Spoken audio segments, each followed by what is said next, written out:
So here's where we're going. Ready? That first part was just to calibrate what it means to understand basic facts and how we approach them. So now we're going to talk about what's in here.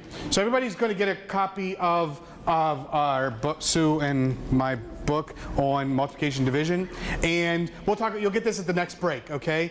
But I need you to know a couple of things, and one of the things is how it's designed and what was the intention. And the intention really is up there.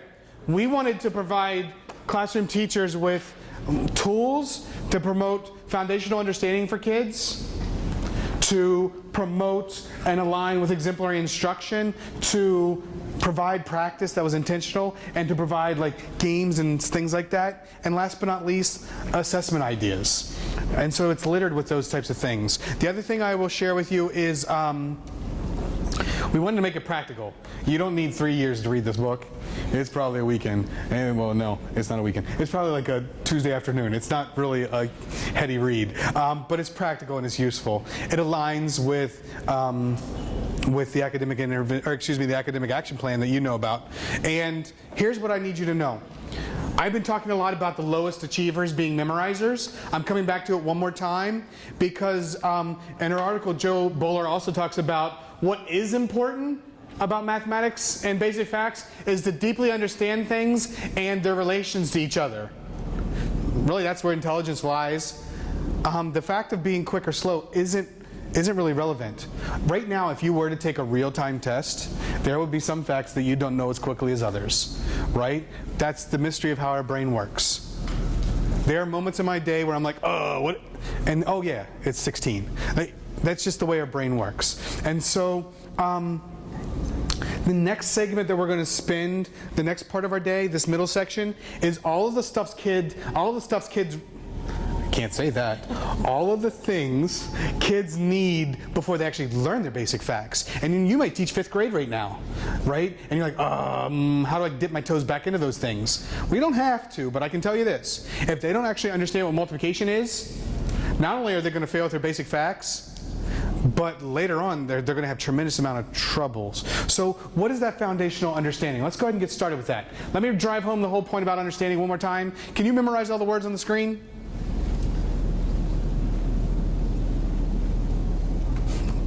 Right now you're like, oh my, make it stop.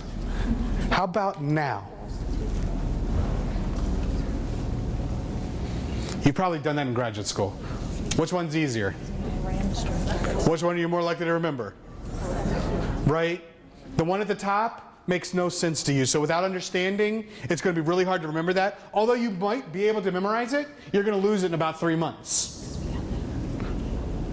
So this whole idea of I have to have understanding before I actually work on my basic facts, it requires understanding of concepts, it requires strategies, and let me be clear, strategies are for developing understanding. Once you know that 3 times 4 is 12, it's time to work on the speed of 3 times 4, as opposed to reiterating that I use doubles plus 1 or whatever. And then using varied practices. Here's another thing that we know. When you start practicing the same thing over and over again, you get good at practicing that thing, but not necessarily the content of that thing. Case in point, my daughter, when she was young, Diary of a Worm, read it every day. She could read the book, but she couldn't read, right? And so when we use some of the same type of games over and over again, we have to be careful that if the content is the same or the numbers are always the same, that they don't actually learn any new ideas about math. The other thing the book talks about is everything is grounded in a children's literature lesson for context. Everything is provided with lots of follow-up lessons because I don't think kids will learn their facts in one lesson. Everything provides, all the chapters provide lots of games to reinforce, and last but not least, lots of ideas about assessment. A couple of things you should know. You probably already do. You can't learn your basic facts in 2 weeks. It's amazing, right? You probably can't learn anything in math really well in 2 weeks, even though that's how our chapters sometimes line up in books. And so this more than anything else, we probably have to come back to, especially if we think this is a really big idea. I thought I learned mine in 2 weeks. Carol San Giovanni says otherwise. That's my mom. Then there's this other thing. Hey, you know what? Some of my kids do know their facts. So what? well, if I know that multiplying by 10 means this, now I should be able to multiply larger numbers by 10. So how do I take some of those ideas about basic facts and extend them to larger numbers? So let's talk about foundational understanding. Let's go ahead and get started right now. These are the things your kids should be able to do. There are lessons built around them in chapter 2 of the book. Let's do one together right now. In your packet, you have a Frayer model that looks like that. It's blank. Can you write the word multiplication in the middle for me? And then what I would like you to do is, I would like you to select 2 boxes on the model to complete for the word multiplication. You choose. You can do what does it mean, what's it look like, when will I use it, whatever you want. I'm going to give you about 3 or 4 minutes to do that. Does everybody have at least one box complete? All right. So would you turn to a partner real quick and just show them what you did for one of your boxes about multiplication? We'll take about 20, 30 seconds. Go ahead and share.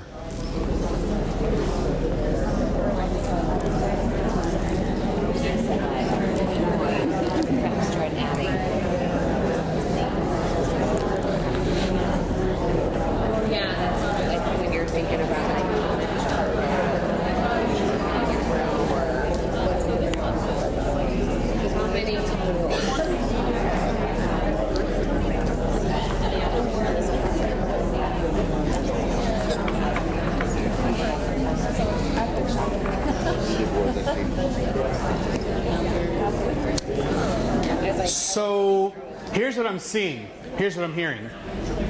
Check it out. For the word multiplication, I'm seeing things like pictures of arrays. I saw an area model. I saw different pictures of what multiplication looks like. For words that go with it, I saw things like product, factor, times.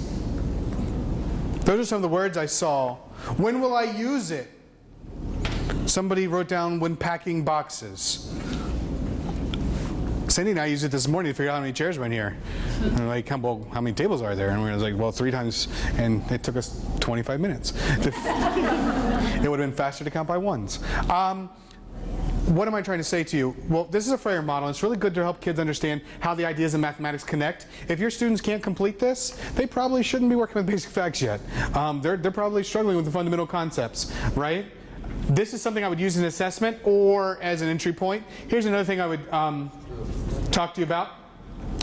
I thought I was a great teacher right out the gate. I thought I was good. And so I did things like my teachers. So I had my kids copy down my definitions 3 times. Right? That's what I learned. And then at some point I was like, you know what, I'm better than that. You just copy my definition once. And then I became, really good. I put them on mailing labels, and I let the kids peel them out and stick them in their journals, because I was the cool teacher, right? And then at some point someone said to me, you know, it's not about them memorizing your definition, it's about them understanding the term, and introduced me to this idea. And that was for reading, but man, it worked really, really well with everything else I did. So ideas like Frayer models helps us see kids understanding connections in an open way. I would have kids do this in partners of 4. And then as a group, we would walk around the classroom and talk about them and see which ones we liked the best. Take a look at the screen. There's Alex. Alex is a low student from Manor Woods Elementary, 3rd grade, just last year. And he said that multiplication is repeated adding. You can do arrays, use chips or blocks. That's not so bad. Facts or characteristics, it does not matter what order it is, it's only if it's in equal groups. It's not bad either. The exception that Olney is a town near us, so I'm not sure exactly what he was saying. I'll tell you another thing that's really cool about the science. On the left-hand side, we asked him for examples and then non-examples. Here's something we know, that when kids or even adults are asked to come up with non-examples, that's cognitively more demanding than just identifying examples. So that might be something you want to do with your Frayer instead of what I did. But he came up with some nice examples there and some non-examples, with the exception those actually are examples of 2 times something. And so I had to ask him, I'm like, but Al, isn't that, oh yeah, that's not what I meant. Okay, what did you mean? He meant you couldn't add different numbers. It's repeated addition of the same number. So that was pretty good, right? Do you get the sense that Alex has a good idea of what multiplication is? A strict definition? Probably not. But he probably gets it. I have to share this one with you. 2nd grader. The word is pint. It is a unit of measure. We measure water and milk and beer. He must have erased that. You use a recipe. That's when you use it. Look at the picture. Awesome. The guy's like holding it and handing it to you, I think, because the person is much smaller than the actual pint. I don't know how, it must be 3D. And the bicep is way bigger than, I don't know. What are the words? Cup, quart, and gallon. I would never do that to a child, but it's kind of fun. It's one of the cool things about our profession is that we see cool stuff like this. What am I trying to say? Does he know what a pint is? Yeah. Didn't have to memorize my definition. Last but not least, there's Dominic, whose handwriting is better than mine will ever be, and he had to show 2,171 in 4 different ways. Do you get the sense that he understands 4 representations of number? Yeah, without having to take a test with 47 questions on it. Show me expanded form now. Show me expanded form now. Show me expanded form now. Right? I mean, I've done that to kids. I'm sure you have too. So this is an idea. Why did I do it with you? Because I'm applying it to multiplication and division. If my guys don't know it, basic facts are going to be a challenge. I'm just telling you. Let's talk about something else. Take a look at the screen. Those are all representations of 4 times 6.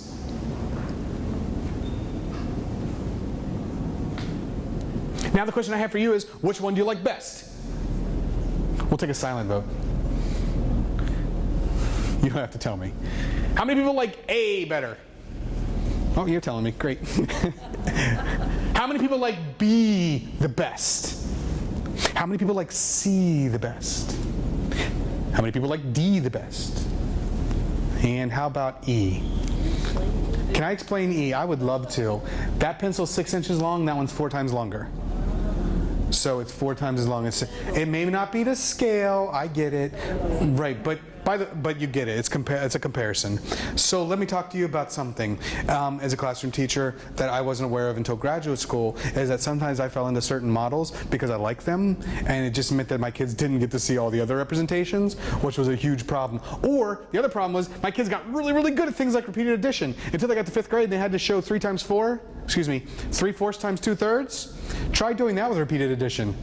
Yeah, try to do 3/4 added 2/3 times. That's okay. It's crazy. My point is that my kids had to be able to move between the different representations of multiplication. If my kids don't see that those are all the same, there's a slight problem, right? With the exception of the comparative, that maybe that's more 4th or 5th grade, but my 3rd graders and up should probably know those really well. How about division? Let's talk about division. If you need no division facts, you probably should know something about division. Remember the student I talked about earlier? So that is a picture of 24 fish. Think to yourself what the equation is that goes with that picture. 24 divided by 4. I knew you were going to do that. You're right. 24 divided by 4 equals 6. Because you're telling me that there's 24 fish, and if you put them into 4 bowls, there will be 6 fish in each bowl. Fantastic. That's only one interpretation of division, though. How can you make that picture say 24 divided by 6? Oh, so you're telling me that there are 24 fish and there are 6 that can go into a bowl. How many bowls do I need? That would work. Somebody's saying that there's 24 fish and there's 6 in one color. So then how many different colors are there? There's 4, but either way, 24 divided by 6 and 24 divided by 6, they're both the same. Okay, although they have slightly different meanings. We can web ideas. How many people web in class? Sure, we web all the time. Reading, about to read a book, I webbed the heck out of it. Tell me everything. How do you think the bear felt? How do you think, right? Science, tell me everything you know about the solar system. Web. Good, the math? Geometry maybe, right? And so this might be an opportunity to make sense of multiplication and division. Madeline Metz, when given an opportunity to web, hers looked a little bit different, but look at some of her ideas. Pretty awesome. The one that's the coolest right there is a number times itself is a square number. Why that's cool is nobody actually told her that. She figured it out on her own. So when given an open opportunity, kids give us all kinds of great ideas. And if we take a look at Lily, she shares some great ideas with webbing as well. So what am I trying to say? That our kids need to have this comprehensive understanding before they get to basic facts. They also need to have a couple other things to understand. What I need you to do is write a word problem right now that has the solution. Oh, multiplication or division word problem, sorry. The answer should be 24 golf balls. So can you write a word problem for me that has the answer 24 golf balls? So you've wrapped up your word problem. Everybody has written a word problem. Multiplication or division, I left it up to you. And the answer to that problem is 24 golf balls. You're not going to do anything with it right now. You're just going to put it to the side. Okay? So just slide it over. You don't need it right now because instead you're going to do something else. We're going to come back to it in about 5 minutes. Before our kids really can be fluent with basic facts, they need to understand multiplication and division. Something else I would argue they need to be able to do is make sense of problems, have a context for hanging the computation. So in a moment, not right this second, you're going to pull out an envelope with a partner, maybe 3 of you, and inside that envelope are a collection of 9 word problems. Don't go there just yet, okay? All I want you to do is in your packet, you have this mat. Wait for it. There it is. Okay, so you have that mat. Equal groups, area arrays, comparison, and you have unknown product, unknown number of groups. You get the idea. What I would like you to do is with a partner or partners, read each word problem in your envelope and put it on the mat. Does that make sense? So you have to read it, figure out what kind of problem it is, sort it, and place it. Okay? We'll come back together in a few minutes. If you have a question, raise your hand. I'll be happy to help. You're going to say the group. Okay. So you can kind of see it as an array. Although you could think equal groups because each shelf is, That's what we were. in this case, a bookshelf is an array. In June, Mark saying $35. In May, he's saying $7. How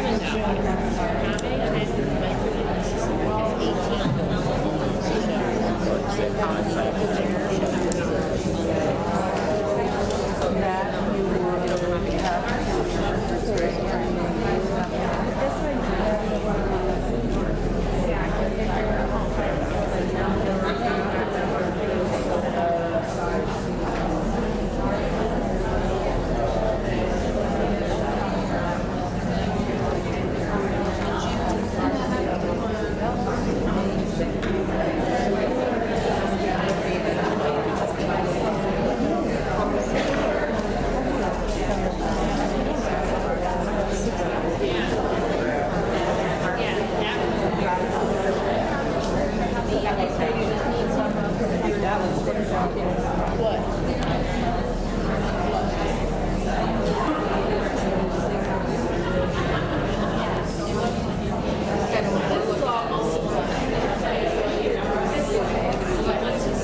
once you notice it and then you start looking at it, you're just like,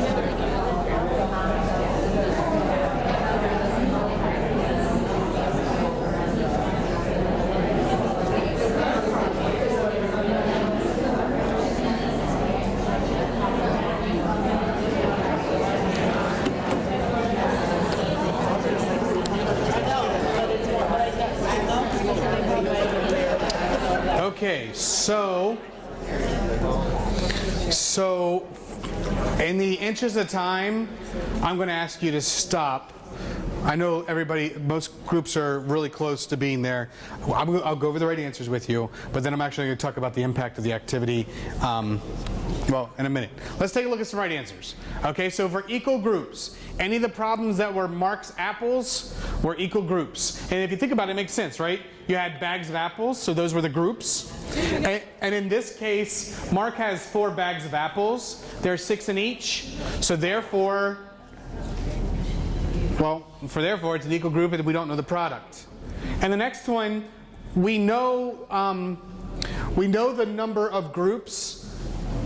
So Mark has 24 apples. He puts them into bags. Excuse me, we know the size of the group. Sorry. Bags are 6 in each. So then how many bags does he have? The question is, how many groups are there? And in the last one, we know the size of the group, but we don't know how many. We know the number of groups, not the size of them. Boy, I'm doing a great job, aren't I? Mark has 24 apples. He wants to share them equally. And so he's going to do that with 4 friends. How many will each person get? Okay? So now let's go to the next one. Mark's bookshelf has 3 shelves with 6 books on each. How many books does he have? That's an unknown product, and that's for areas and arrays. The reason is if you think about it, if you're looking at a bookshelf, it kind of creates an area, or excuse me, it creates an array model. I know you have to reach a little bit, but it's a good example. It's good. All right, you get the other one. Mark has 18 books. There are that many. They're on shelves with 6 each, so we know how many are on each shelf, so then how many groups are there? And last but not least, Mark has 18 books on 3 shelves, so we know the number of groups, we just don't know the size of each group. And then last but not least is this idea of comparison. Remember the pencil a minute ago? This is 6, this is 4 times as much. That's what happens with comparison. In June, Mark saved 5 times as much money as May. In May, he saved $7. Works like that. In June, he saved a total of $35. In May, he saved $7. How many times as much money did he save in June as May? And then you see the last one. But here's why I want to do that with you, right? Our kids actually have to understand problem-solving situations to understand the computation, it's the context for the situation. But here's something else you probably should think about. Take a look back at your problem with 24 golf balls. Put that on the chart.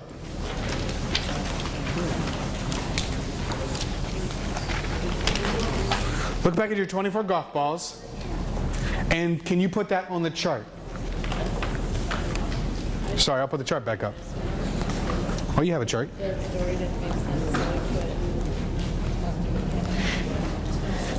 I'm going to make a guess. I'm going to guess almost everybody wrote that problem right there. Yeah. Do it everywhere. I mean, everywhere I do this, with really huge groups or 5 people in a room, right? I mean, don't get me wrong, there's the occasional one of those, and there's an occasional how many groups. But usually, it's the upper left-hand corner. You know what the big message here is? That as teachers, myself included, if I wasn't intentionally thinking about the problems I was doing, I fell into the same type of pattern, and I wrote the same type of problem over and over again. That's all that my kids had exposure to. So then on a test or somewhere else, they saw one of these other kind of problems, and I was like, that's not fair. And it wasn't fair that I only showed them one type of problem. So what am I saying? I'm not a bad person, you aren't either, but it's just to be thoughtful about the different types of problem solving structures we're using so our kids have exposure to all 9 types. I don't think that a 10-year-old, or a 12-year-old for that matter, or a 35-year-old maybe, should read a problem and be like, oh, this is equal groups, product unknown. Yeah, I'm not really interested in that. What I am interested in is that they have exposure and practice with all of those. Does that make sense? Also, that context allows them to get into situations where is 24 divided by 4 the same as 24 divided by 6? I know 24 divided by, oh, it is. So context for basic facts. Oh, hey, that looks good because it's on someone else's computer. Well, I can't show it to you right now, but what is really cool about that is that it shows it shows jumps on a number line and how we can use jumps on a number line to see the commutative property. How many people have worked with a child? And they're struggling, and it's like, it's 4 times 5, and I don't know it, and you're like, but you know 4 times 5? Yeah, that's 20. So then what's 5 times 4? I don't know. Yes, we've done, Well, so a number line is an opportunity to establish that. What am I getting at? Well, these are some of the properties our kids actually have to understand, we do too, in order to use them. Take a look at 2 times 3 and 3 times 2. That's essentially what that other picture was going to show. I had a lot of success during the commutative property on the exact same number line. And when you say to kids, oh, you just flip it, they're like, oh, you just flip it. It resulted with 5 times 4, I don't know 4 times 5. And so really working with those models. Opportunities for journaling. Let's talk about some other opportunities for patterning. Take a look at that's multiplication chart, as you know. What patterns do you notice? As adults, you're gonna, I'm telling you, go for the low-hanging fruit. What are the easiest patterns you notice? No wrong answers. Say more about evens. I liked it. No. Say more. Go ahead. Every other? Every other 5, I maybe heard that. Every other 5 is 5, 10, 5, 10, 5. Why is that important? That means that 5 times 7 can't be 43. It's a pattern that you, as an adult, we take for granted, but it's really important for kids to know that that's the result. Hey, you want to see something other, any other patterns that you notice? Product of 9 add to 9. Product of 9 add to 9. That can be very helpful. So 9 times 7 can't be 66 because it adds to 12. Anybody notice anything special about those? Right, that's kind of helpful. Hey, did you notice that anytime you multiply a number by an even product, by an even factor, the product is always even? Yeah. So 4 times 7 can't be an odd number, right? That's really important for our kids to know. Maybe there's some other patterns you didn't notice. Like for instance, everybody see that? Counts by 3s. Did you know that that's the exact same? That's the commutative property. It's been there the whole time and nobody told us, right? I have to show a little bit of magic real quick. Sorry, Cindy, I gotta do it. Does everybody see 1/2? Did you know it's equivalent to 2/4? And maybe you knew that one. Did you know that one? You knew that one. Nice, home run. How about 1/3? It's equivalent to 2 6, 3 9, 4 12, 5 15. What? Actually, any fraction they're all up there, right? You're in good shape. Did you know that 12 times 2 is 24, times 3 is 36, times 4 is 48? Did you know that right now for some of you you're like, what? That's cool. That's what it's like for a 4th grader to see some of the patterns I just described to you. And 510. Say that again? 12 times 5 is 510. 12 times 5 is 110? No, 510. No, that's right. 12 times 5 is not 510. But did you know that 12 times 5 is 5 10s and 10 1s? Right? So that chart has a lot of patterns up there, and our kids see all of those patterns, maybe not those right there. So maybe you didn't see these patterns. Do you see the distributive property? Here, I'll do one with you. What do you notice about the yellow and blue? 3 plus 3 is 5. Yellow and blue make green. It's kind of what I wasn't going for. Actually, it is. 6 plus 9 is? 15. So that means that 3 times 5 is the same as 3 times 2 plus 3 times 3. Do you agree? You want to do that one more time? Yeah. 6 times 5 is the same as 6 times 2 plus 6 times 3. In fact, I can break apart any numbers up there, right? And right now, you're like, why is that interesting? Well, it's really helpful because if I'm trying to multiply by 6 and I don't know it, I can multiply by 5 and add 1 more, right? It has a lot of algebraic principles later on that kids will need to work with as well. Does everybody see 4 times 5 broken into distributed for that matter? All right, so my question is, can you take a look and see if you find any others? Take a look at the screen right now and see if you can find one other example of the distributive property. Just one other example.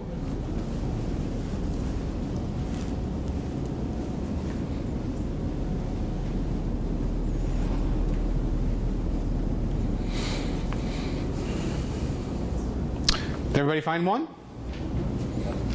So maybe you found that 6 times 6 is the same as 6 times 2 plus 6 times 4.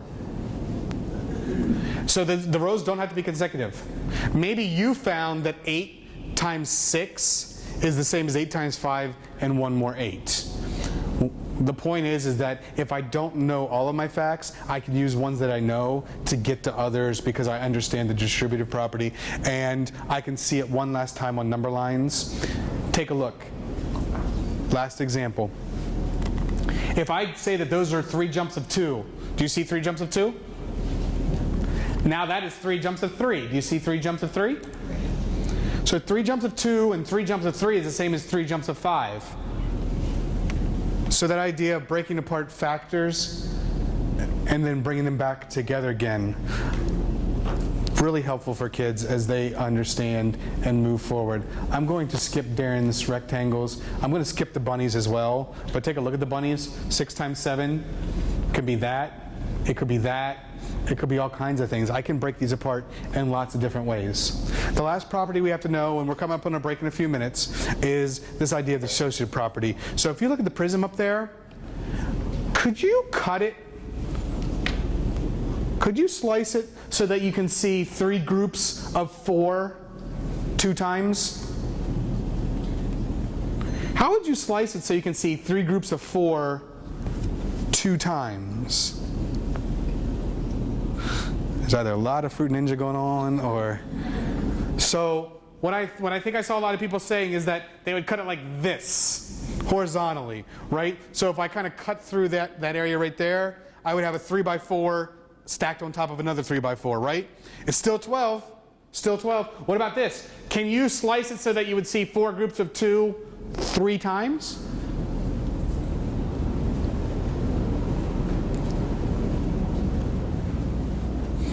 I see a group of 4 times 2 right there. Do you see, like, imagine slicing it like that? In other words, doing that. As a student, I didn't actually understand that that's what the associative property was talking about. We can do it with counters, we can do it with lots of things. Instead, I just memorized that A times B times C equals A times B times C, and you move the parentheses around. So I didn't actually understand anything, and then I haven't used the associative property since. The distributive property is one that I actually did know really well, and it was helpful when I got into situations like FOIL, which is just the distributive property. Instead, I tried to memorize some words and steps, and people would just been like, no, you're just doing this. Oh. We can talk about it in lots of different ways. I'm not sure why that's there. Again, I apologize. So we're about to take a break. What am I trying to sum up? The first part of our afternoon was the idea that basic facts are much more than just memorization. The second part of our afternoon is, if our kids don't understand properties and problem-solving structures, and if they don't understand the meaning of multiplication through Frayer models or pictures, they aren't really ready for basic facts.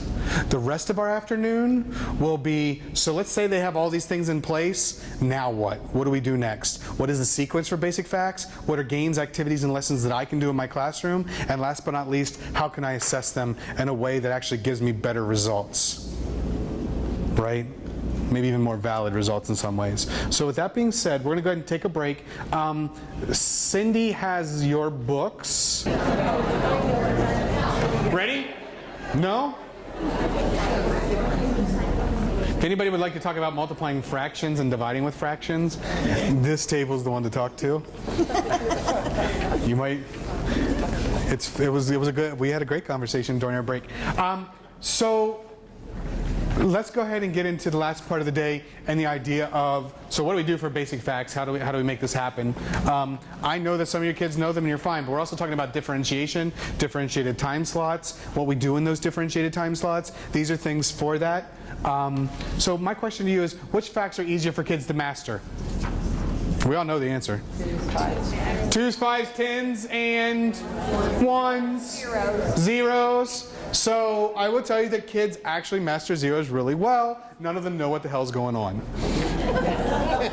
It's true. They can recall it. But ready? Draw me 3 of nothing. Go. Show me zero groups of 7. Like, to an 8-year-old that's like, I don't even know what you're talking about. But you're right. Zeros are false positives. So are 1s, because those are hard to show in some ways as well. 2s, 5s, and 10s work out really well. Also, take a look at the screen. You just identified what we call foundation facts. 0s, 1s, 2s, 5s, and 10s. And for the record, we all agree that our kids know those pretty well, yes? Yep. Awesome. Why? Oh, well, because they follow really cool patterns, really easy patterns to see. 0 times 0, 0 times anything is always 0, right? So I can recall it really quickly, but do I really understand it? Well, my wife would argue that our kids don't, because then they get into algebra and they do things with slope-intercept form and zeros and origins, and they don't know anything. So that's another conversation for another time. There's lots of experience with skip counting. They count by 5s and 10s, nickels and dimes, quarters, and all that good stuff. The numbers themselves are simplistic in some ways. And last but not least, their connections to the real world. Things come in 2s and 5s and 10s. What comes in 7s? Nothing. Nothing. Right? Like, I was thinking like slot machines, but they're really 3s. You need 7s, but whatever. So what comes in, well, I think we know it comes in 6s. Take a look at the screen again. Those are the foundation facts. You agree with it. Well, you told me that the community property is really important, and if I apply the community property, what? Look how many facts they really know. All I did was apply the community property to the slide. That's times 0, 1, 2, 5, and 10. So is that. So actually, you're telling me they know a lot more than we think they do. Right? That's pretty darn good. So what are the facts that we should focus on? That's the whole point. The point is that A, we should go in the sequence, and B, we should focus on ones that they actually need. How do we do that? Oh, by the way, the greens are the unknown at this point. Let's say they don't know them. How many of them are there actually? There actually are only that many. The ones that are green right now, because of the commutative property, right? So when you think about it, there's really, it's not as insurmountable as it first seems. Foundation facts make up the large majority of the facts to be learned. And so now we're going to go through the book, well, what's in the book. And actually, I know that most of your kids know zeros, all right? I'm still going to go through the sequence because it's possible for one reason or another you need to backtrack, you need to go back to a different set. What you need to confirm is that kids know this set before they go into the next set of facts, right? This whole thing is built on the idea that I know this, so now I can know this. And I'm going to paint that picture for you. The book is written around the idea of context, practice through more lessons, practice that's independent, and assessment. Again, it comes back to Omaha's action plan. And then I ask, where do we begin? Oh boy, where do we begin? Let's start with zeros. I've done that one before. The only problem is it's really hard to show 3 of nothing. I just told you that, right? Let's start with ones. Sounds like a great idea. Show me 4 groups of 1. I've been doing that since I was 4. That's called counting. All right, then show me 1 group of 4. Well, what the heck? That's not even multiplication yet. So we'd argue that that's not a good place to start either. In fact, Sue and I would argue that the best place to start is with doubles. In terms of intervention, if you're teaching for the first time in 3rd or 4th grade, that doubles are the best place to start. My argument is this. Our kids naturally our human brains naturally double stuff. We look for symmetry in the room right now. We look for symmetry in patterns. Doubling is nice. So here's how we go about that. Does anybody know that book? That book's called 2 of Everything, and it's about an elderly couple that find a magic pot. Not magic pot, a magic pot. And we're in Nebraska, not Colorado. I'm sorry, that joke it still works. So what happens is they put stuff into it, and every time they put something into it, it doubles it, right? And oh, well, we're talking about doubling things, so this fact is pretty obvious. And so every time they put something in, it doubles it, but then one day the wife falls in, and she's doubled. Right, there's 2 of her. And, well, there's lots of jokes I could make right now, and I won't. So that you don't key my rental car.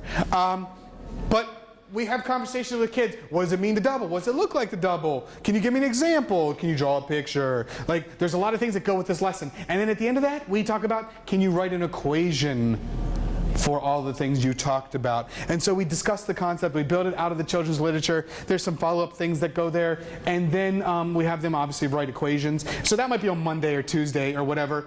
A day or 2 later, they come in and we talk about like doubling gold coins. And so there's gold coins in bags around the room. They go to the bag and they find out how many coins are in there. They're actually little foam counters, right? And they say that there are 7 in bag A, and if I doubled them, there'd be 14, and sometimes 2 is 14. Here's the equation. Again, if you're working with a 5th grader, maybe not necessary right yet. I understand. But I would also argue there might be some 5th graders that don't actually understand this concept well. And so we have literature lessons, followed by follow-up activities, followed by lots of different games. Let's go and play a game right now. Get in your packet and turn to page 4, maybe? That sounded like a guess. There you go. What's that one? It doesn't have a page number. Cool. You want the page that says rolling for doubles? Page 4. All right, cool. All right, here's how this game is played. Can I borrow one of your dice? Okay, so here's how the game is played. If you take a look at the screen, that's the rolling for double game board. You're going to play one time. You're going to roll a number. You're going to write the number in as a factor, and then you're going to double it and record your product. You're going to do that 3 times, and then you're going to find the sum of all of your doubles. Does that make sense? All right, and so you're just going to roll 3 times, find out what your sum is. Go ahead and go. You need that, not that. Oh dear. Have that. I didn't have the one sheet either where we use the cards. Oh, really? Oh, because you have the primary packet. Let me get you an internet. Yeah. You need, okay, I'll bring you over a, and two, like, it's going to be a minute, though. I'll get it for you in a minute. You too. And stop. How many people have a sum of doubles greater than 30? Nice. How about a greater than 40? Wow. How about greater than 45? What do you have? 46. 48. Very nice. So, it's a very simple game, rolling for doubles. I play 3 different rounds against a partner, and we see who wins each round, right? The whole time, my kids are practicing 2 things, doubling and adding numbers. And that's probably a good thing, right? And it's engaging, they enjoy it. So that's what the book is all about. Literature lessons, followed by follow-up activities, followed up by games and other independent things. If you take a look at the screen, do you see the green lines? The idea is that you have mastered multiplying by 2, and our second fact that we focus on is multiplying by 10. So we start with doubles and then times 10. And so if you take a look at the screen, there's one thing else you'll notice. Did you see that some of the doubles are already known? So if you build in the sequence, you already know some of the next set, which is really helpful for kids because they're like, oh, I know something. It's not completely impossible. So for this one, we take a look at the grouchy ladybug, right? And I know everybody knows this book. But take a look at our ladybugs. What do you notice about our ladybugs? They have 10 dots. It has 10 dots. Sounds like it's intentional. So we read the book, we do some stuff with the book, and then from there we do an investigation. Could be a 4 corners activity, could be whatever you choose. And essentially, kids are talking about how many ladybugs landed on their leaf and how many spots that would mean. So take a look at the chart. As a class, we come back together and we talk about what do you notice about the products and the factors. I noticed that all of the factors, well, one of the factors for all of them is 10, right? I also noticed that one of the factors, so like the 4, the 5, whatever, that digit is also in the product. And so we established that pattern of what it means to multiply by 10. There's opportunities, lots of opportunities for student writing, reflection on the activities as well as the lessons as well as different activities. And then there are games. So here's another example of a game that we're not going to play. Actually, you have it in your game pack. Okay, so we're going to play one more game. This one is actually better than doubles in my opinion. Here's how it works, because you have to be a little bit more strategic. If you take a look at the screen, this might be you, player 1, and this is you, player somebody else. Okay?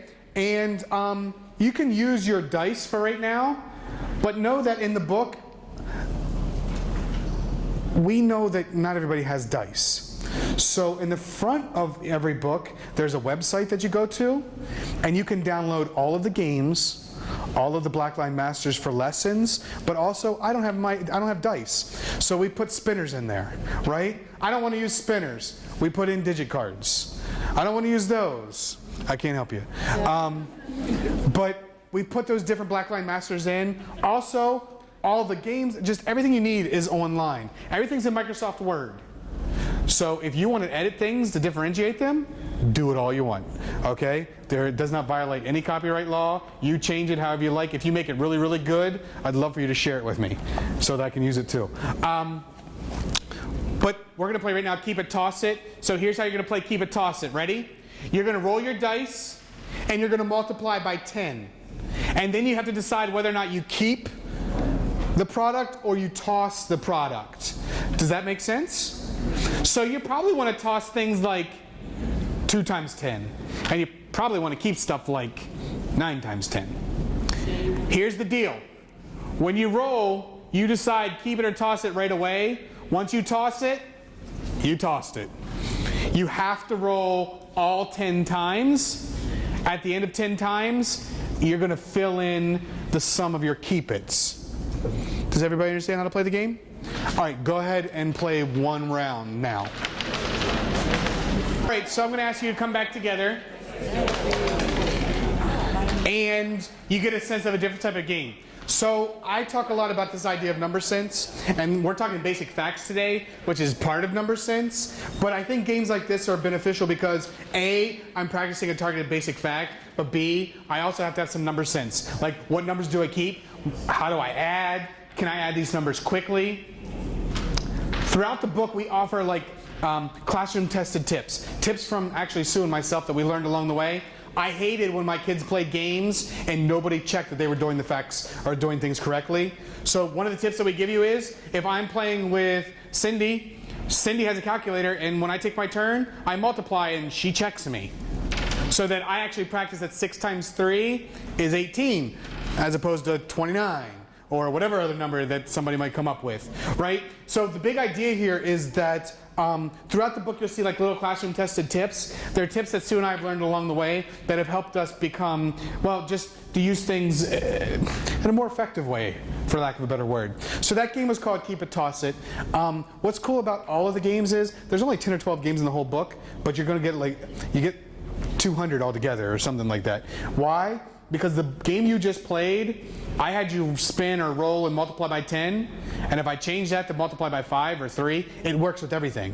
So in other words, it's not a matter of you teaching games, it's a matter of kids practicing facts. So once they learn how to play this game, off they go. They don't have to be retaught every time they come across it. So that's called Keep It, Toss It. And this is what I forgot to tell you. How many of you started with your zeros? You told me. How many people started with their ones? You told me. How many people in this room learned multiplication and division at the same time? No, not one. You are literally the only one. Okay? I didn't either. I learned all of my multiplication facts, and then my teacher did a classic thing where she said, all right, division's much harder. And I was like, crap, I'm not going to be able to do this, right? In fact, as a classroom teacher, you've probably done this. I need you to pay attention. Look at me. Look at me. This is going to be really hard, right? Half of the class is like, I can't do this, right? I'm barely getting a C. So what am I trying to say to you? Division isn't actually a lot harder. And we know that most kids do a lot better with division if they learn it at the same exact time. I'm guessing that you're working with kids that actually their multiplication is not too bad, but their division is a little rocky, right? What I'm trying to say to you is it makes sense to go back to teaching multiplication, like times 2, and then work with divided by 2, right? Or quotients of 2, like to do those 2 together and then move on to 5s and then move on to 10s. I know the intervention that's been popular is, well, we're just going to focus on division. And I can tell you that from in our district, that hasn't always been successful. In fact, most of the time it's not.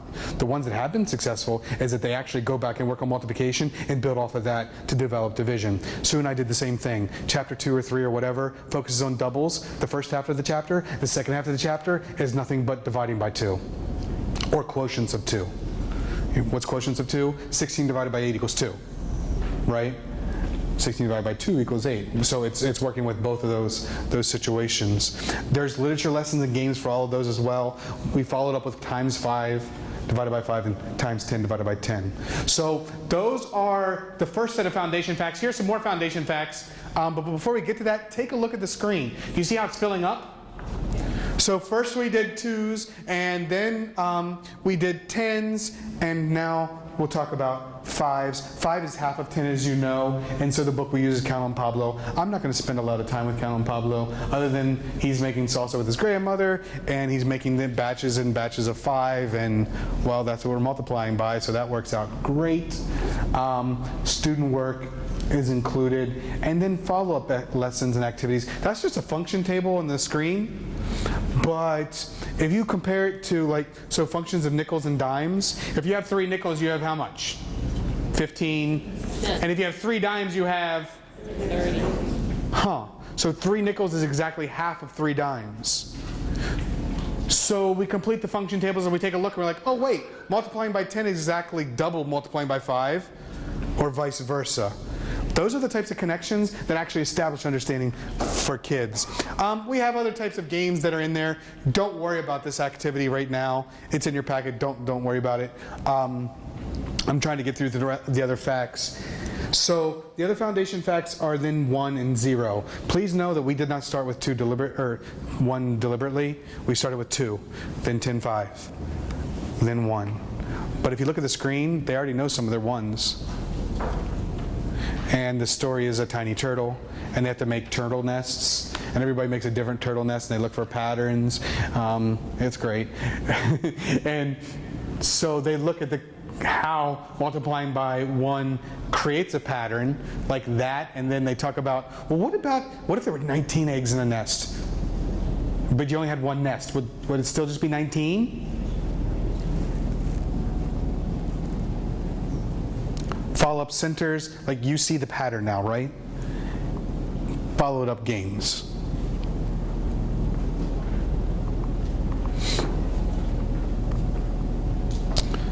Somebody said this earlier today, and it's true right now. I didn't want my kids practicing the wrong facts, but I also wanted to make sure that they were accountable for it. So I would have kids, as they're playing games with a piece of notebook paper, write down the facts that they were practicing. And I need to see that you actually practiced during independent time today, right? I needed a written record that said you practiced while you played games. So that's a tip, and that's an example of the tips that are provided throughout the book. So if you look at the screen now, wow, it's getting pretty strong, right? And think about when you multiply, when you connect division to it, those are being mastered as well. The last set in foundations are zeros, and so we also have a chapter for zeros, but there's another reason why zeros are hard for kids. For the first 3 years of my schooling, 3 plus 0 or any number plus 0, the number remained the same. Now you're telling me that when I multiply by 0, the answer is, or the product is 0. That's kind of confusing for kids. And it's really hard for kids to see it. So if you take a look at the screen, the best way to explain to kids, and this is one of our follow-up lessons, the best way to understand multiplying by 0 is something like this. I know there's only 4 bags, but pretend there's 7. How many red tiles would there be in 7 bags? Well, how do you know? I guess you're going to tell me that there's 2 in 1 bag, and so there's 8, and then I would count on from there? Okay. How many yellow tiles are there in 4 bags? Do you agree that there are 20? Yeah. And then I'd talk with a partner, how'd you figure it out, da-da-da. Good. How many blue tiles are there in 5 bags? What do you mean 0? How do you know? Right, and I'm not trying to talk down, that's the conversation I have with kids. How do you know there's 0? Well, there's none there. And so that is one way to show kids what multiplying by 0 actually means. 7 groups of 0 means you have no blue tiles at all. Again, we follow up with activities, and now we have foundation facts set to go. Then it's time to build on the foundation. What's left? That's what's left, and if we think about the community of property, those are the facts that we have to focus on. Before we do that, it's time for a game break. We need to take a break. We're not going anywhere, we're just going to stay in the room, but we're going to play a different game. Students need lots of practice, right? And we have to make it engaging practice, and we have to target unknown facts, and we have to do all the things on the screen there. We also have to talk about this idea of anxiety. What makes kids anxious? Actually, let's take it even further. What makes human beings anxious?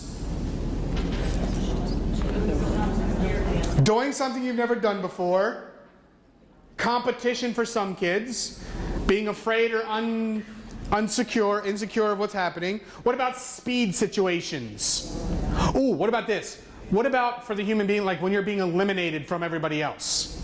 Or you're being called out, right? those are some things that increase anxiety. Do you agree?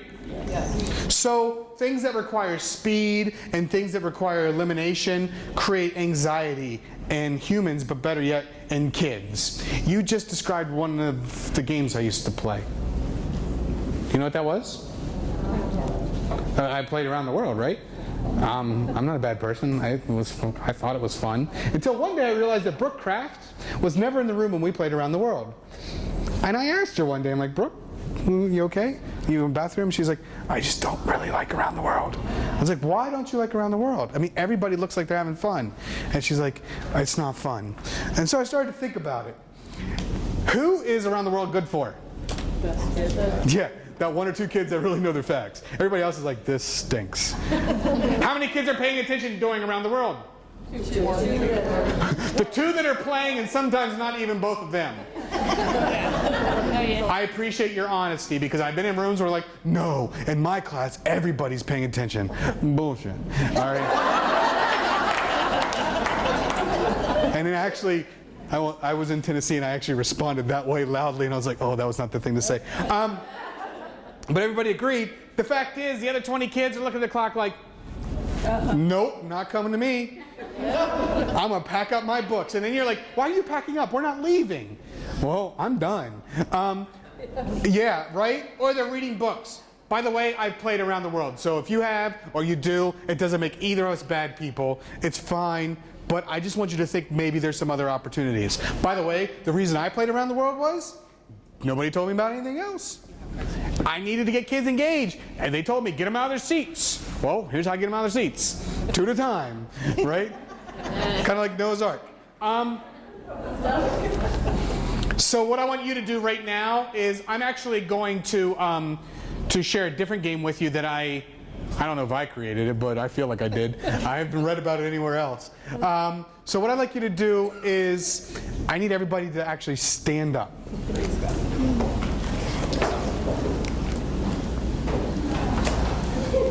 I played Around the World. I'm proud to say it. I don't anymore. In first grade, I learned how to play a different game. I made it up. Anybody here ever watch the game Survivor? Yeah. Man, I just realized how short I am, too. Do I want to stand on a chair? Yeah, we frown on that in our district, but it's okay. You can spot me? All right. Yeah, that's a good catch. This is totally not going to work. All right, I'm going up. Nah, that's fine. All right, can everybody see me? All right, cool. I am short. So Survivor, the TV show, you try to vote people off the island, right? All right. So this game is called Survivor, and here's how it works. We're gonna play right now. Don't call out, please. Cindy. 25. Thank you for paying attention. Cindy got it. You can remain standing. All right. Laurel. 35. 35. You can remain standing. If you get it wrong, you have to sit down. And as a matter of fact, Katie, can you get this wrong? You're Katie. 45. Katie, can you have a seat? Wait a second. I just said don't eliminate people. They don't like that. Sorry, Katie, you're down. Katie's not out of the game. Here's how the game's played. If I call on Katie again and she gets it right, she gets to stand up. And she gets to pick two people to sit down. Oh, you like that, don't you? Yeah, I know. I do too. And guess what? The kids really like it. So then I would go to the next one. And I would look around the room and I might be looking at Cindy, but then I'd call on someone over there like, I can't see it. Good. Libby. 30. So she remains standing, and then the next time I come up and I might be looking at whoever, and I call on Katie again. This time Katie gets it right. She would stand up, and she would pick two people in the classroom to sit down. Does that make sense? All right, everybody go ahead and sit down. You were about to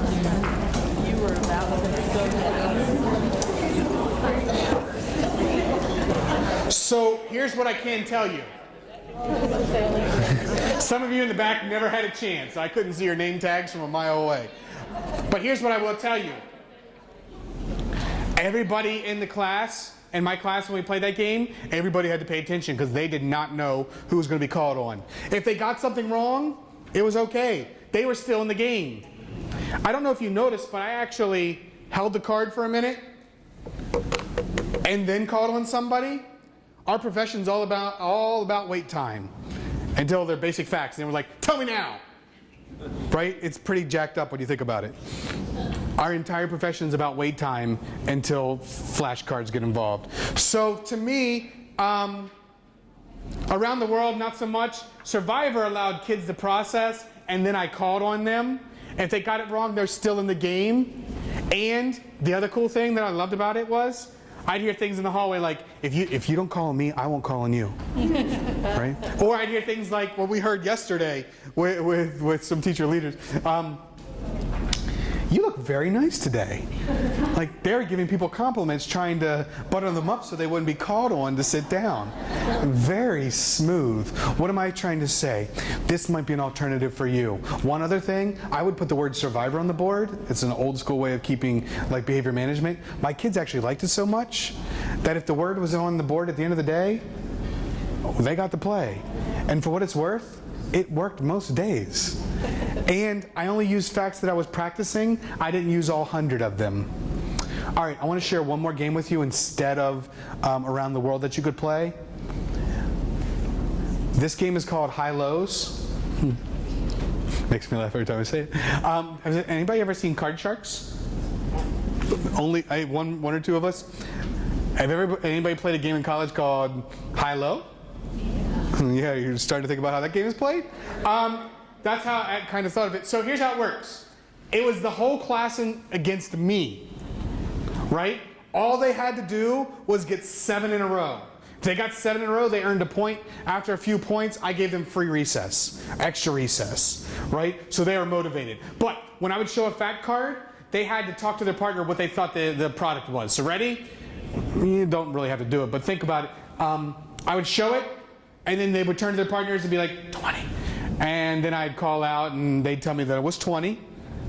And so then the question becomes, we're working with 5 facts. Is the next one higher or lower than 20?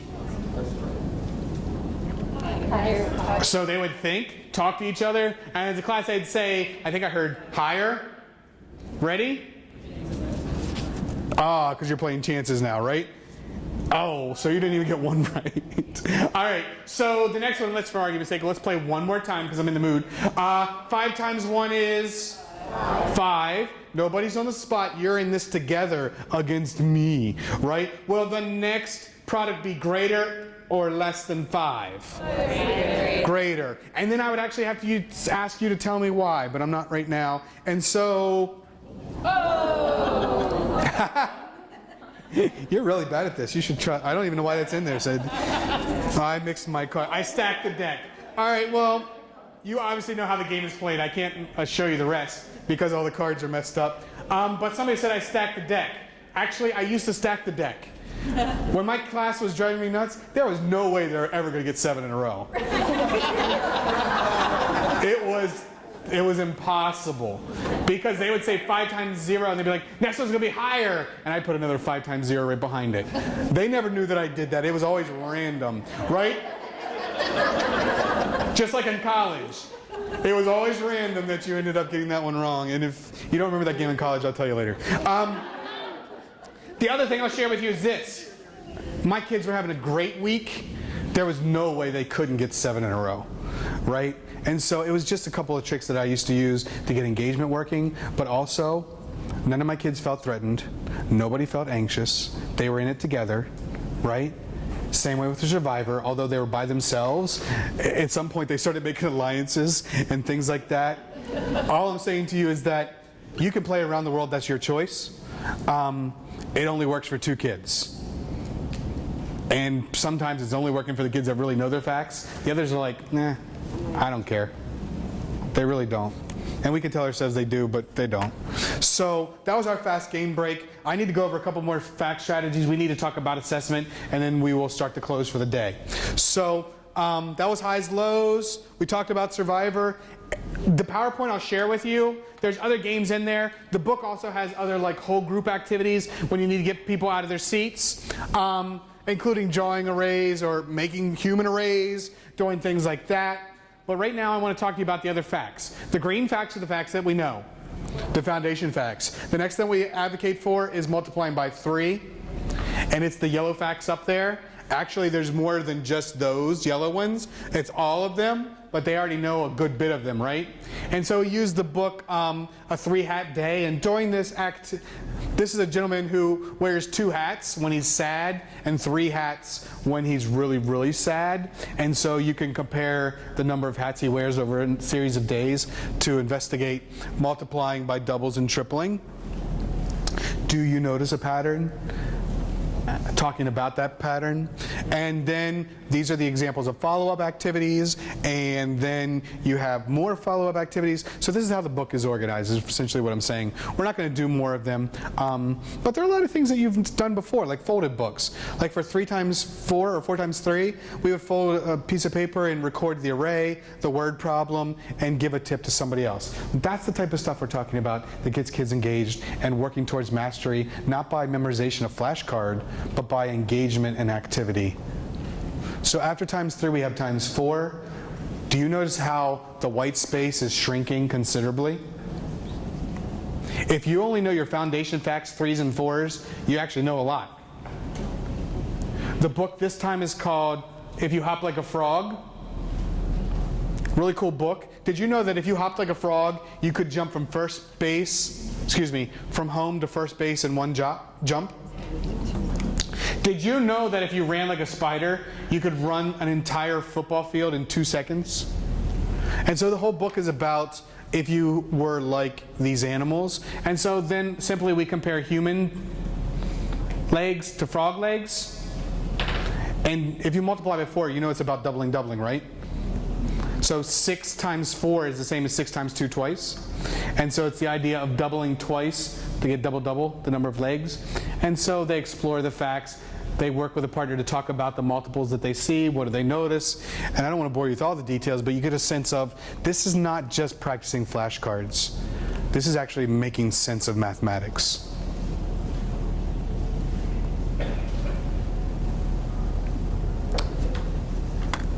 Another example of a game. I loved when I used multiplication charts, but the problem was for many of my kids, it had all the numbers on it. And so it became like really hard for them to see what was going on. So one of the things that we did was we created these shaded multiplication charts where I'm only focusing on one strip of facts.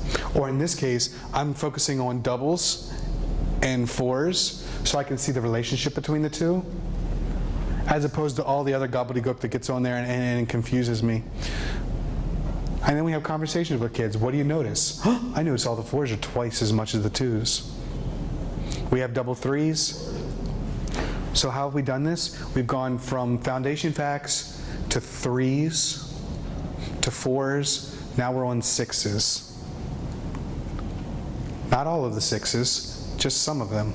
I mean, don't get me wrong. The kids are going to work with all the 6s, but they've already worked with a lot of 6s before they even get to this point. I don't know why I did that. And so we talk about 6s multiplying by 3 2 times, or by multiplying by 5 and 1 more. You probably know this, but did you know that every snowflake has 6 points?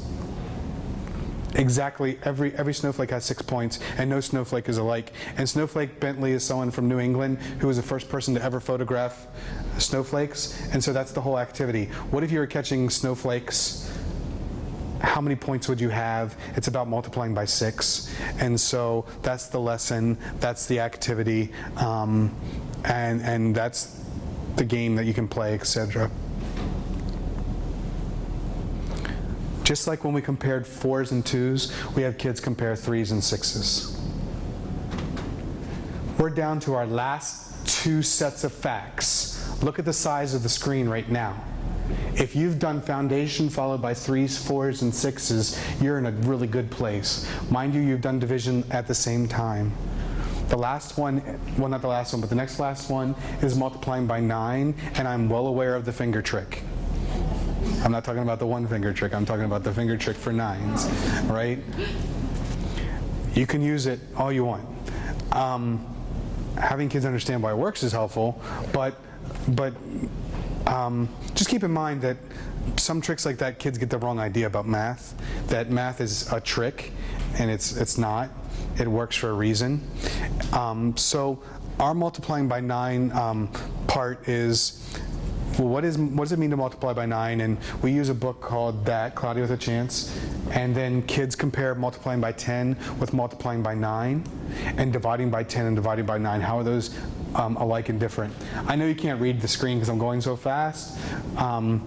What's on the screen, but you'll get the idea of it's literature-based, it's follow-up lessons, and it's games.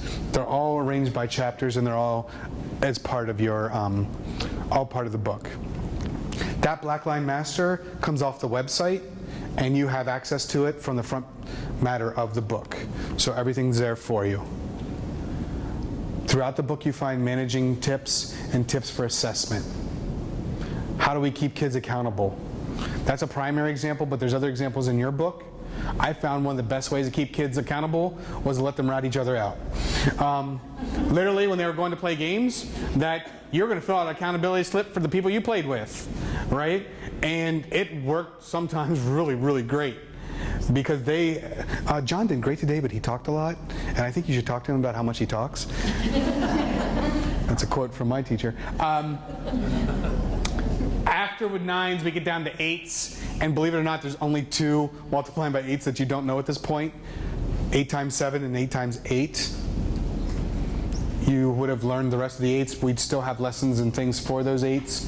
For this game, or for that book, you build snowmen, you talk about the snowmen, you do a recording sheet. You get the idea that it's very similar throughout. Games, activities, etc. We take a look at area models. What do you notice about area models? How do they work? Did you notice something about those area models? I heard you just say in the front room, right? They double each time.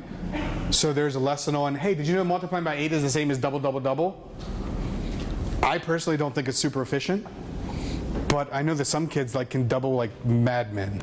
And they can double so fast that multiplying by 8 double, double, double is really good for them. And so it might be something that matches their fingerprint, if you remember what I meant by fingerprints. So we're down to the last part of the day, assessing basic facts. We all know about assessing basic facts. We've all done the same thing. It doesn't make us bad people, but let's just talk about it a little bit. What's our purpose? That's my favorite picture in all the books I've ever seen. That, by the way, he's from West Friendship Elementary. That is not a bad hair day. That is every hair day for him. But what's our purpose? I hated time tests for a different reason. Not because it freaked everybody out. By the way, it does. Except for some of my kids that were awesome. They'll do anything. And some of my little good doobies, they like completing the test. But the thing I hated was the fact that all the blanks at the bottom, I didn't know if they knew those facts or not. Right? So they didn't get to them. So did they know them or not? Did I need to teach them? I don't know. Do you know? You never know. So that was a problem that I had. Oh, and it freaked kids out. Mathematicians will even tell you that thinking about mathematics and actually being tested on mathematics should be more about the deep thinking of math as opposed to the quick recall of math. I'm not even here to debate that. I think the basic facts are helpful when you can do them quickly. I just don't know that a time test is the best way to do it. I will tell you, I'll be completely honest with you, in our district we have time tests, and the rule is you're allowed to use them once every 3 to 4 weeks. And we recommend that you don't do them the way that we've done them in the past. We know that time is important, but we know that time causes other problems. Case in point, if I'm a struggling writer, I have to figure out what it says, I have to figure out how to tell my hand to make it, then I make a mistake and I have to erase. Crap. That's like 12 seconds right there. By the way, there is no research that I'm aware of that tells you exactly how fast you should be. The numbers on time tests are all arbitrary. Do it in 3 minutes, do it in 4 minutes. I might have been the teacher who changed the timer. Right? What I'm saying to you is that it's arbitrary, so it should be fast, 2 or 3 seconds per, but it depends on the situation. So we talk in our district about doing different things. These are things that I did in my classroom as well. How about the idea of counting up? Start the timer at 0. How long does it take you to complete? That way at least I could see everybody, all of the answers, as opposed to the blanks that don't give me any information.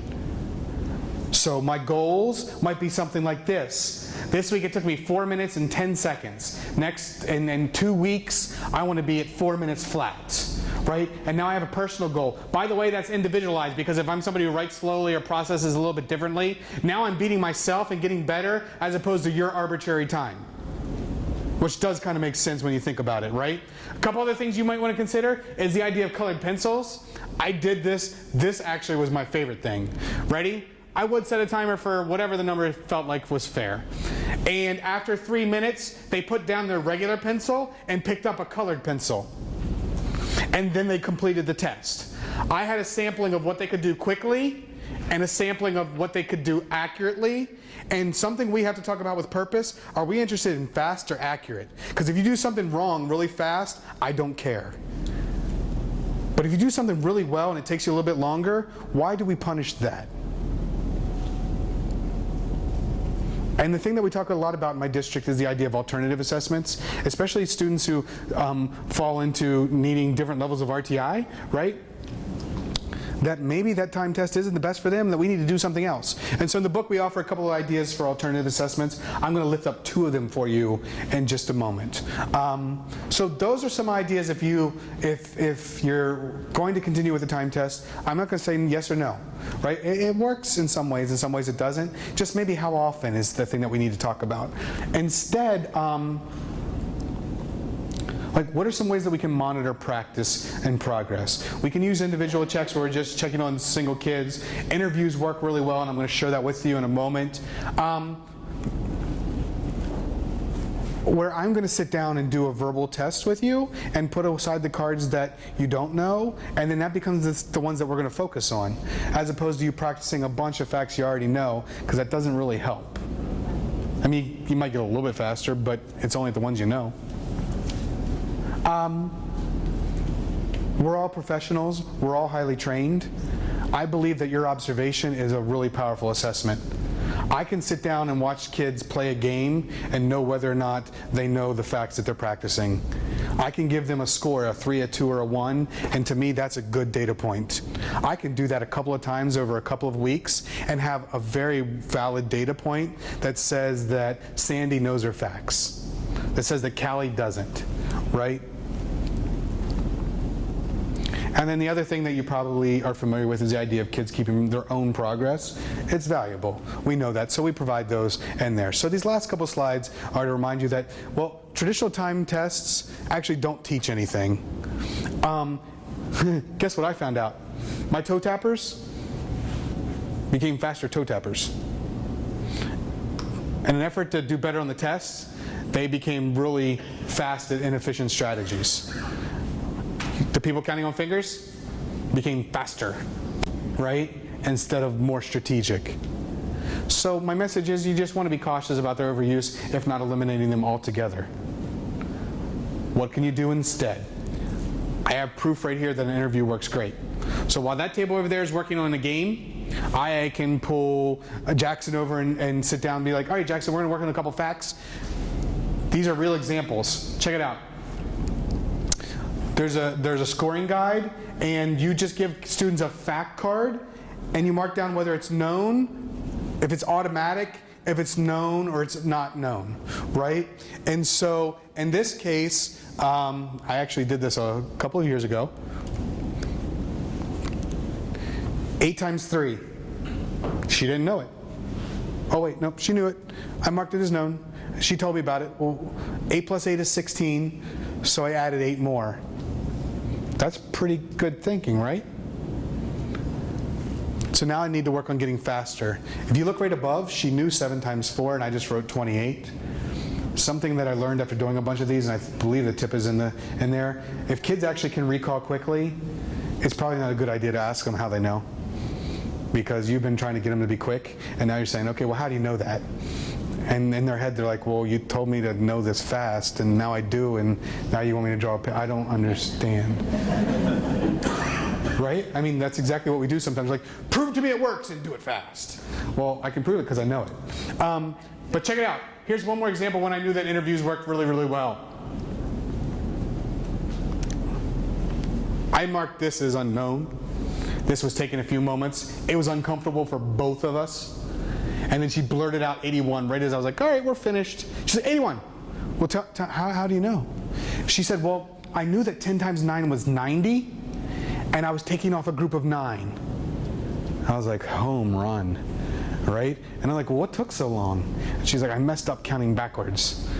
Okay, and then she freaked out because she was counting backwards, and then she freaked out because she messed up, and then she had to go back to 90. So it felt like a long time. On a time test, that answer would have been wrong or blank, and I never would have known that she actually was pretty brilliant when she thinks about multiplying by 10, right? That's one alternative assessment. Another's this. These Blackline Masters are provided for you. There's rubrics provided for you. There's not 100 of them, there's like 2. Choose the one that you like best. It's in Word. If you want to make it better, go for it, right?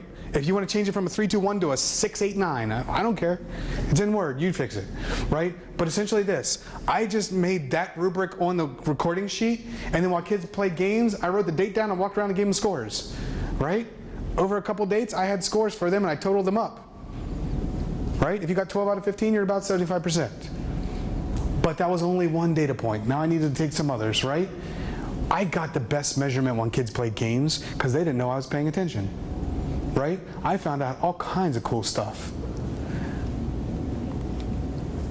Last but not least, we've included Blackline Masters for recording student progress. So when it comes down to it, the other things that we need are these ideas about recognizing progress more so than the right answers.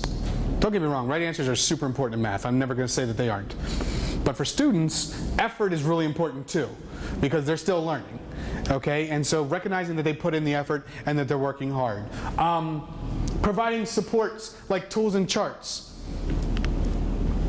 I think it's on the next slide, I'm not sure, but I'm going to tell you right now. I used to give my kids a multiplication chart they could carry around all the math. The only rule was you had to black out the facts you know. It was great. It wasn't a crutch. It just made sure that they were, so when they came across a problem and it was 4 times 8, they actually knew it was 32 because they didn't recall quickly that it was 32, right? They couldn't use it for 2 times 2 because that was blacked out on their chart.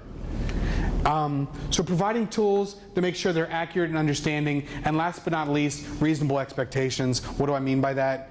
The fact is, we didn't learn our facts in 2 weeks, right? It took a long time for us too, and having same expectations of our students. So with that in mind, we're going to come up on closure and questions and a couple discussion points to end. The first part of closure looks like this. Can you grab your name tag?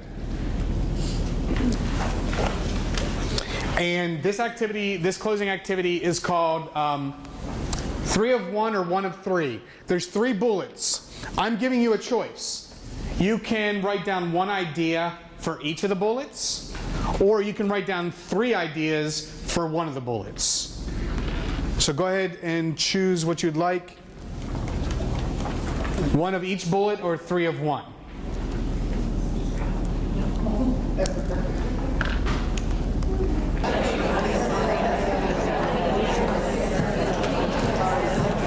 Okay, so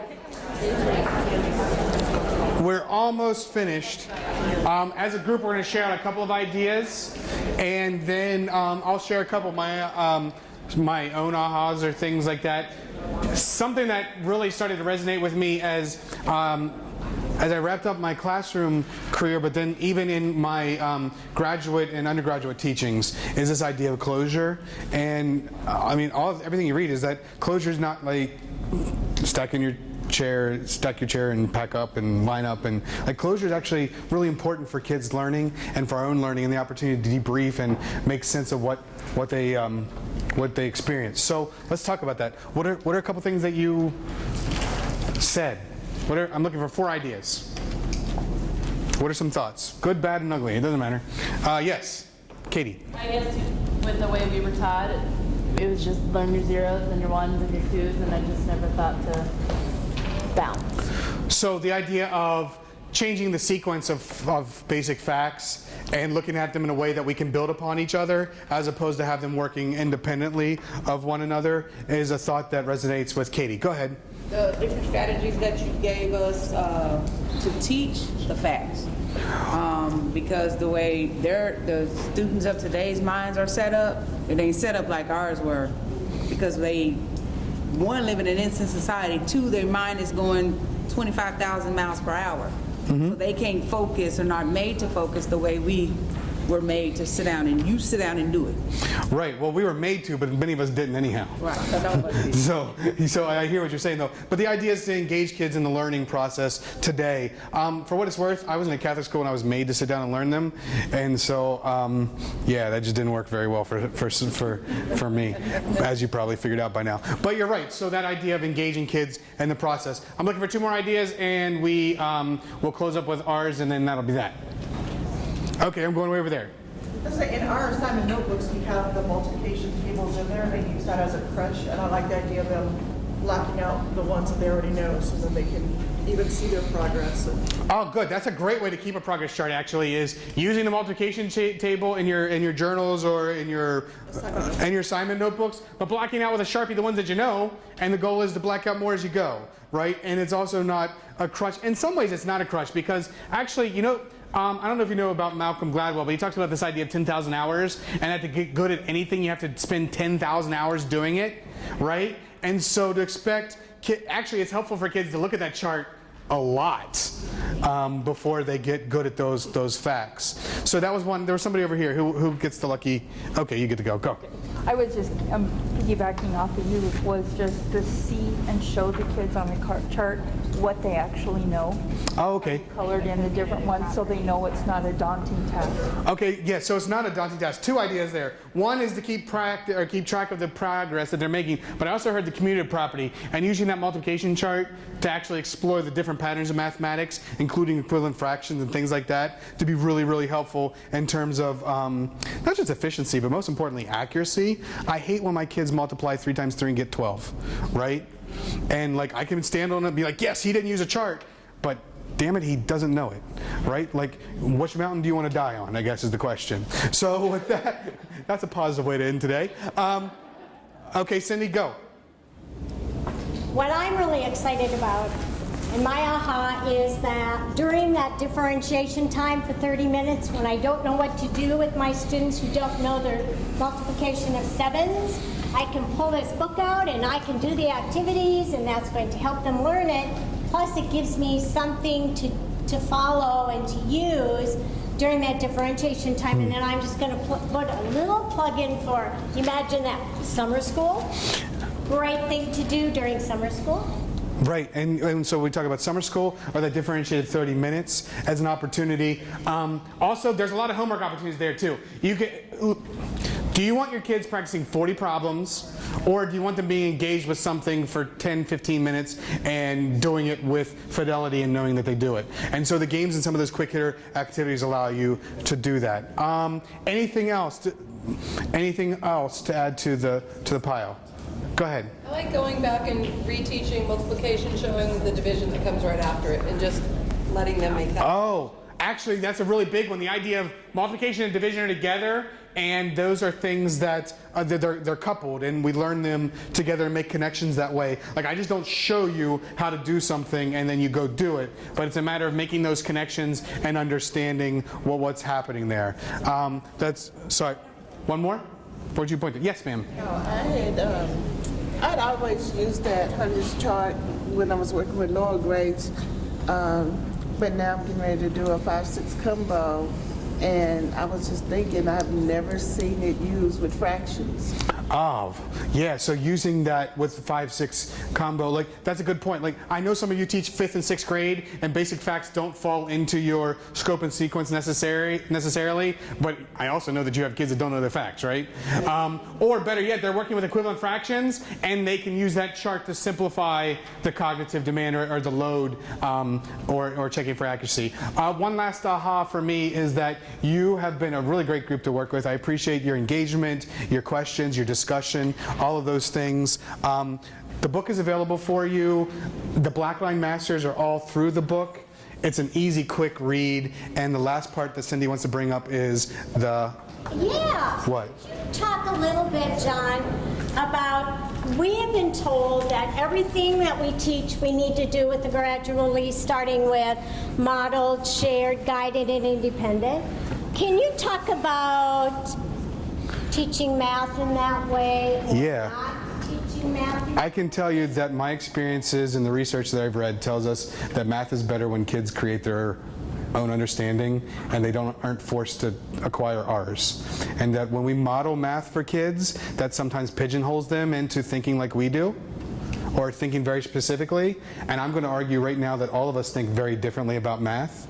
And so we have to be prepared to talk about the different strategies that kids use, not for basic facts, but for computation as a whole, for finding equivalents. How many people in here compare common denominator or compare fractions only by finding common denominators? But you can do it in lots of different ways, right? And so I guess the point is that to me, math is better when kids make their own meaning as opposed to me trying to tell them what the meaning is. And I also want you to know that Steve Linewind, who has been here for 2 years with our middle and high school people, has had a very serious conversation with Dr. Kerberg, and she is on board for the understanding that the teaching of math and science is not taught best beginning with modeled and shared. That it is really taught best with independent. Challenging your students, which also means that you have to allow them to struggle. Because whenever you learn something new, what have you had to do? Struggle. If everybody makes it really easy for you, which way do you really get a good conceptual understanding? When you have to struggle through it, or if it's just kind of handed to you and you walk through it and then somebody walks you through it? So a joke that I'll share with you, I've been guilty of taking a pencil out of a kid's hand. Let me just, a long time ago. But productive struggle, this idea of that they actually need to struggle with it, I'm like, no, let me just show you, let me show you what to do, right? And they never actually learned anything. And then I got really mad, like a week later, I'm like, I showed you what to do. I didn't show them, I actually did it for them. And so that idea of struggle is really important. I'm glad you brought that up. But to a point. Don't let them struggle to the point of math anxiety. Or stabbing you with their pencil. Again, I want to thank you so much for your attention today.